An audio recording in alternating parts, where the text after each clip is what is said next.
Hello दोस्तों, welcome to our channel e career path.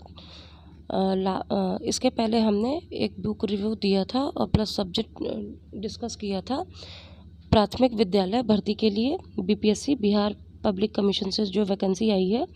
अब हम आज जो डिस्कस करने जा रहे हैं ये उच्च माध्यमिक विद्यालय में जो नियुक्ति है उसके लिए है, वहीं का है, बिहार के लिए ही है। तो इसमें जो मेन सब्जेक्ट है पीजीटी लेवल का, जिसको सीनियर सेकेंडरी भी बोलते हैं या पीजीटी कहेंगे, जिसमें आपके जूलॉजी, बॉटनी और केमिस्ट्री, होम साइंस और भी तमाम विषय हैं। अभी मैंने सिर्फ टॉपिक उठाया है जूलॉजी का, ठीक है ना।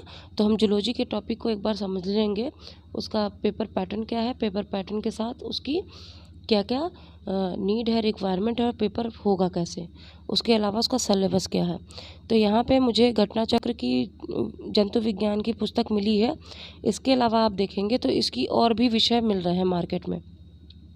आपको इसका इतिहास मिल जाएगा, राजनीतिक विज्ञान, भूगोल, अर्थशास्त्र, समाजशास्त्र, वनस्पति विज्ञान, भौतिकी, गणित और अंग्रेजी और हिंदी संस्कृत, जो इसके पीजीटी में अदर सब्जेक्ट हैं, जो मेन क्या है विषय की शाखाएं हैं, उसकी सारी बुक्स अवेलेबल हैं, ठीक है ना। तो अब हम आ जाएंगे, इसके जो सिलेबस है उसको थोड़ा डिस्कस कर लेंगे और उसी के अकॉर्डिंग आपको लेक्चर मिलेगा। इसके अलावा अगर आपको टॉपिक से रिलेटेड कोई क्वेरी है या जानकारी चाहिए या आपको कोई स्पेशल लेक्चर या वीडियो चाहिए या नोट्स चाहिए, उसके लिए आप कमेंट सेक्शन में मैसेज कर सकते हैं। या आपको ऑनलाइन के अलावा ऑफलाइन क्लासेस चाहिए तो उनके लिए भी आप वहाँ पे बात कर सकते हैं, ठीक है। तो हमारे चैनल से जुड़े रहें और अब आइए देखते हैं इसके हम ज़रा सिलेबस को समझेंगे क्या है। तो इसकी जब हम सिलेबस की बात करेंगे तो सिलेबस में हम आ जाएंगे, सबसे पहला हमारा टॉपिक क्या है, क्लासिफिकेशन। क्लासिफिकेशन आप ऑलरेडी पढ़ के आए होंगे, जो इस टॉपिक को लिए हैं या इस विषय में पहले से पढ़ाई की है। जिन्होंने बीएससी एमएससी कर रखा है उन्हें इन सब टॉपिक में बिल्कुल भी कंफ्यूजन नहीं होना चाहिए, उन्हें अच्छे से पता होगा। क्लासिफिकेशन में इसे यहाँ पर जंतु का, क्योंकि ये जंतु विज्ञान है तो एनिमल क्लासिफिकेशन आएगा, आपको प्लांट किंगडम नहीं पढ़ना है। इसके अलावा जो मेजर टॉपिक है क्या, वायरस, बैक्टीरिया हो गया, बैक्टीरिया के बाद प्रोटोजोआ हो गया, प्रोटोजोआ के बाद प्रोटोजोआ में आपके यूनिसेलुलर या सिंगल सेल आएंगे, पोरीफेरा, सिलेंट्रेटा, और इसके बाद जो हमारा ग्रुप है प्लेटीहेल्मिन्थीस। इन सब से ये मेजर टॉपिक्स हैं जिनसे सीधे सीधे प्रश्न हुए हैं और इसका जो प्रश्न पूछने का तरीका है सीधे डीप नॉलेज से है।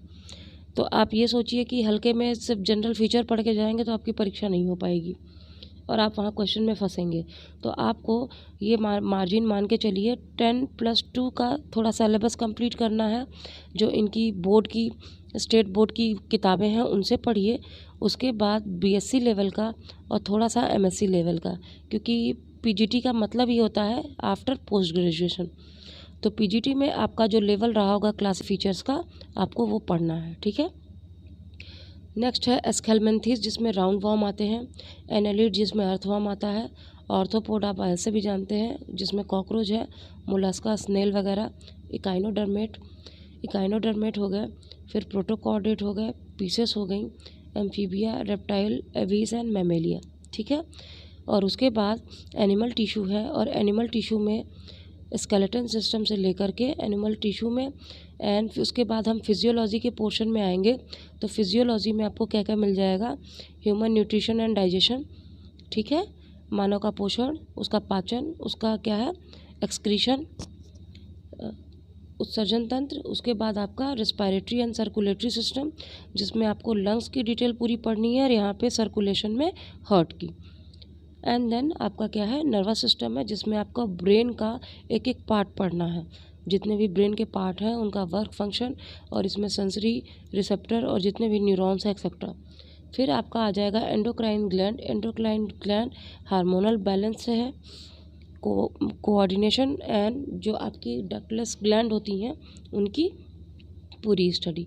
फिर आ जाएंगे रिप्रोडक्शन पे। तो एम्ब्रियोनिक डेवलपमेंट आता है किसमें, आपके एनिमल क्लासिफिकेशन में। तो एम्ब्रियोलॉजी भी इसको बोलते हैं या एम्ब्रियोनिक डेवलपमेंट। तो आपको इसकी स्टडी करनी है। एंड देन क्या है, जेनेटिक्स है। जेनेटिक्स में आपके हेरिडिटी मटेरियल जितने भी जेनेटिक की थ्योरी हैं, मेंडल्स लॉ एक्सेट्रा और हेरिडिटी से लेकर के सारी थ्योरीज आपको पढ़नी है। उसके बाद एवोल्यूशन है। लास्ट में आपके कुछ मिसलेनियस कॉन्सेप्ट बचते हैं जिनसे प्रश्न यहाँ पे पूछे गए हैं। तो यही जो मिसलेनियस है आपके 10 to 15% क्वेश्चन ऐसे बनाएंगे या 10% क्वेश्चन ऐसे होंगे जो आपको लगेगा कि बाहर से है या सिलेबस से नहीं है, लेकिन वो होगा वहीं से, कहीं ना कहीं से घुमा फिरा के डीप नॉलेज से होगा। ठीक है, तो पेपर का पैटर्न बहुत टिपिकल नहीं है, एक रटा रटाई चीज़ें हैं, पूरा पैटर्न बहुत ही मतलब स्मूथ वे में है। तो आपको इसको फॉलो करना है। और आपके लिए ये किताब आप ले सकते हैं, इसके क्वेश्चन लगा डालिए और क्वेश्चन लगाने के बाद इनकी डिटेल पे फोकस करिए। और अगर आपको अदर इशू होते हैं, ऑलरेडी हमारे चैनल से जुड़े रहिए।